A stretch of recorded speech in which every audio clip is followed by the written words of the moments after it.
What's up, ladies and gentlemen? Welcome to GNR. My name is Francisco, and today we're going to be talking about another streaming, podcasting, YouTubing, content creating, broadcast style microphone that was sent to me by the wonderful people at Samson Technologies. Samson, thank y'all very much for hooking me up. That is, of course, the Samson Q9U. Let's go.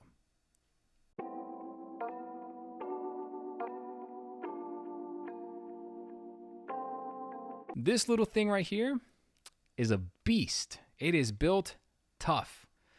I might get sued for that one. It's built like a beast. It is an all metal body, metal grill, integrated mic stand and mic adapter, and it has a lot of heft to it. It is a hefty boy. It's pretty heavy, actually.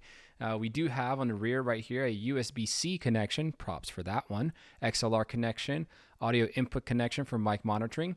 We do have a high pass filter or low pass filter, and we do have what I believe they call a mid boost as well. And we'll get into more detail about those as well right there. It does have a pretty sturdy build. I feel like if I were to throw this at somebody, I might actually do some serious amount of damage, but we're not going to test that out today. Maybe one day, but not today. But anyways, in the spirit of moving things along, let's go ahead and get into the microphone itself. Let's see how it sounds. We're going to try to cross different variety of tests. Let me get everything set up and we'll be right back. All right, ladies and gentlemen, so this is the Samson Q9U connected directly into my Focusrite Scarlett Solo 3rd generation audio interface using a Cloudlifter with it, right? Connected via XLR, this is what the microphone's going to sound like. I do have the low cut filter turned on and the mid-range boost as well. And actually, let me check the paperwork here to see. So low cut, which is the switch down here at the bottom, says when engaged, this slide switch will cut low frequencies by 3 decibels at 200 hertz. Use only if you feel the signal is muddy or too bass heavy, which I agree. When I initially plugged this in, it was quite a bit muddy and a little too bass heavy for my taste, so I went ahead and flipped that on, but I still wasn't really excited about the sound. Mid. When this slide switch is engaged, you will hear a boosted mid-range presence in your audio signal, ideal for spoken word applications. So using both of these switches in tandem, I actually got the sound quality that I would have liked to get from this microphone by having both of those on. If with the mid boost turned off and the low cut turned off as well, just having it all at flat, it was way too bass heavy and it was pretty muddy sounding. Even right now, like at a distance of about, I don't know, 3 or so inches away from the microphone, it didn't sound great, right? But in using those switches, I got much better quality, and I want everyone to keep something in mind. There is no post-processing happening right now. This is exactly what this microphone sounds like, plugged into the audio interface, running through a Cloudlifter, and just running through Audacity. The other thing to keep in mind is that right now I'm using the microphone without a windscreen. So I'm imagining that you can probably catch a lot of my plosives and some hearing. So Peter, Pickle, Pepper, Piper, Pipple. What the hell is a pipple? You get the point, right? So let's go ahead and put the windscreen on that they provided and see if it makes any difference. Okay, now I have the provided windscreen on the Samson Q9U, so let's go see if it makes much of a difference in terms of plosives and wind and noise rejection. Peter, Pickle, Pepper, Piper, Person, Practice, Practical.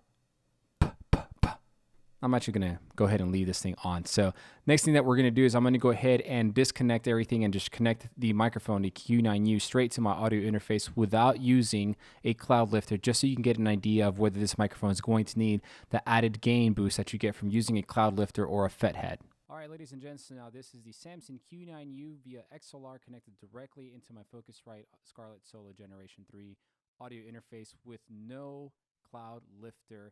I've got the gain turned at about 1 o'clock. We're going to go ahead and turn the gain up a little bit more just to see how much more gain this thing really is going to need. So we're going to go over to 3 o'clock right now. Check 1, check 2. All right, let's go ahead and go to like the 5 o'clock position. Check 1, check 2. So let's go ahead and just max it out. So this is the Q9U with no Cloudlifter at max gain on the Focusrite Scarlett Solo 3rd generation audio interface. What do y'all think? All right, ladies and gents, so now we got the Q9U connected to my computer via USB. This is what it sounds like. I have the USB-C to USB-A cable that I'm using. You underappreciate USB-C until you actually really start using it. It feels like the connection into the microphone is so much more secure than the MV7 that still uses the micro USB cable connection. And then the other thing I want you to kind of bear in mind is that when you're using this microphone connected via USB, the gain that you have to set is going to be in your system, in your PC. So like right now, Audacity, I have the microphone gain or the mic volume at 60% as opposed to full 100 because it's just way too high. at a full 100. So this is at 61%, and this is what you're going to get. I'm going to go ahead and turn off the low cut and the mid-range boost and give you an idea of what that sounds like. All right, ladies and gents, and this is the Samson Q9U via USB with low cut filter and mid-range booster turned off. All right, ladies and gents, and this is the Samson Q9U with the low cut filter turned on. All right, ladies and gents, and this is the Samson Q9U with the mid boost turned on and the low cut filter turned off. Okay, ladies and gents, and this is the Samson Q9U with the mid-range boost turned on and the low cut filter turned on as well. Personally speaking, I really do enjoy the microphone sound a lot more when I have the mid-range boost turned on and the low cut filter turned off. I think it does more justice to my voice, but that's very subjective, right? Because the settings that I use on this microphone may not necessarily work for you and your voice. Everyone's voice is unique. So please, take this with a grain of salt and an open mind. When you get this microphone, if you do get it, play around with it. Play around with your settings, play around with different switches, play around with different things turned on and different things turned off, and find the one that works for you. Let's go ahead and get into some mic comparisons, and then we can wrap the whole thing up, and I can tell you what I really think about this beast. We're going to be comparing the Q9U by Samson to the Shure MV7 and the Shure SM7B, and in order to do that, we're going to go ahead and read a quote. "You have brains in your head, you have feet in your shoes. You can steer yourself any direction you choose. You're on your own, and you know what you know, and you are the one who'll decide where to go." And now that same exact quote using the Shure SM7B. "You have brains in your head, you have feet in your shoes. You can steer yourself any direction you choose. You're on your own, and you know what you know, and you are the one who'll decide where to go." All right, ladies and gentlemen, now that same exact quote using the Shure MV7. Here we go. "You have brains in your head, you have feet in your shoes. You can steer yourself any direction you choose. You're on your own, and you know what you know, and you are the one who'll decide where to go." All right, now, ladies and gentlemen, I'm going to replay all those test samples now, but this time we're going to incorporate some post-processing. So pay attention to the differences, and if you haven't done so already, I do recommend that you put on a set of headphones for the review just so you can get a really good idea of what the sound quality from each microphone, including the Q9U, is. Let's go. "You have brains in your head, you have feet in your shoes. You can steer yourself any direction you choose. You're on your own, and you know what you know, and you are the one who'll decide where to go." "You have brains in your head, you have feet in your shoes. You can steer yourself any direction you choose. You're on your own, and you know what you know, and you are the one who'll decide where to go." "You have brains in your head, you have feet in your shoes. You can steer yourself any direction you choose.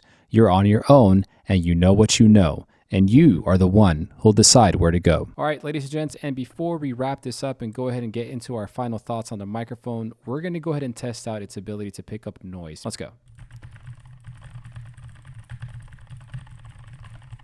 So I'm just typing away here. All right, ladies and gentlemen, so let's go ahead and wrap this up, and let's go ahead and give our final thoughts on this Samson Q9U. So first things first, let's talk build quality. Build quality, this thing is built like a rock. It has a beautiful design. I love the way that the microphone looks. I mean, just look at that. It has such a nice broadcast style design to it, and it's very aesthetically pleasing. I love the fact that the microphone is both XLR and USB compatible for those of us who may not have an audio interface or may not have the money to buy an audio interface and a Cloudlifter, because guess what? You're going to need a Cloudlifter for this microphone. You have the USB option to connect it straight to your computer, plug and play, and done. The major drawback that I experienced with using it via USB is that you have to basically control your gain via your computer system. And more often than not, that's not a major problem, but I feel like it didn't do as good of a job as it has done with other microphones. Now, personally, as far as sound is concerned, between the two, I preferred the Samson Q9U being connected via XLR. Go figure, no surprise there, as opposed to it being connected via USB. The reason being is that, of course, I had the Cloudlifter to provide some nice, clean gain boost to it, and I also have my audio interface to really get a more fine-tuned control over the gain that I'm using to really bring this microphone to life. Now, as far as the microphone's ability to handle plosives and noise rejection. So plosives, oddly enough, I found that the Samson Q9U, which I reviewed, actually it's this one up here, I reviewed it in the past, which is actually why they reached out to me and sent me this one. handled plosives a lot better, right? And I've tested plosives out with this microphone with and without the windscreen. And honestly, the windscreen does very little to really improve or help with plosives. And although the plosives aren't terribly harsh with the Q9U, I wish that it was just a little bit better.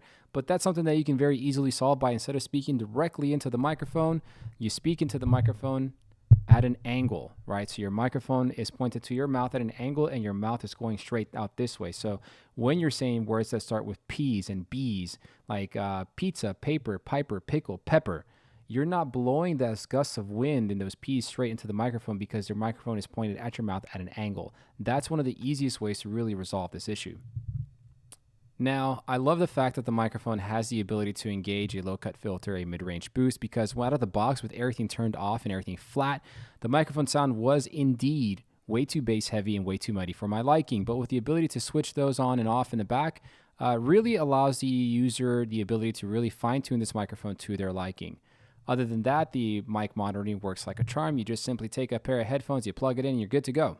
We do have a mute button here at the top that I didn't really talk about, so we'll talk about it now. It's a really cool little button because more often than not with microphones that have mute buttons that aren't capacitive touch buttons, you're going to get some audible feedback when you press the button. But let's go ahead and see if that happens here with the Q9U. So I'm going to go ahead and keep talking here like I've got anything important to say.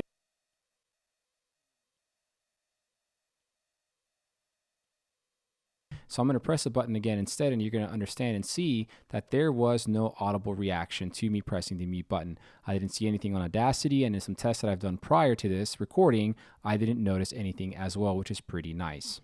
And finally, in regards to the mic comparisons that we did with the Q9U versus the MV7 versus the SM7B, I'm going to tell you this straight up, no surprises. The SM7B to me sounded exponentially better. And that's okay, that's understandable because that microphone is legendary. So we're not going to really hold that against the Q9U because it's kind of in a different league. But what's interesting is its comparison to the MV7. The MV7 is a $250 USB XLR dynamic microphone, whereas the Samson Q9U is a $200 USB XLR dynamic broadcast microphone.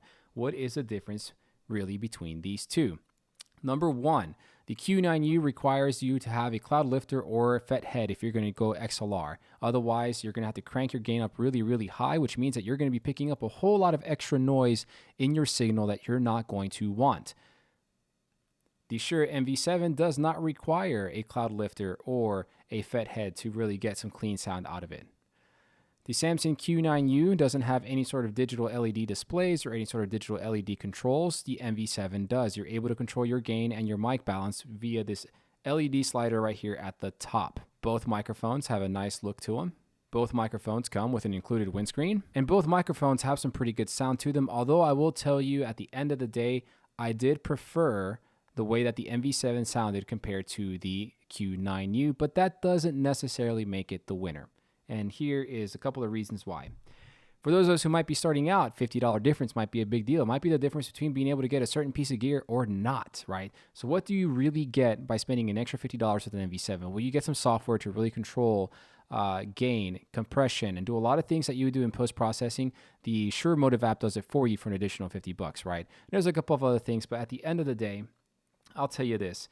You can't go wrong with the Q9U. The Q9U has some pretty good sound. I think it's got some great versatility. It has a lot of features that I actually wouldn't have expected to see on a $200 microphone.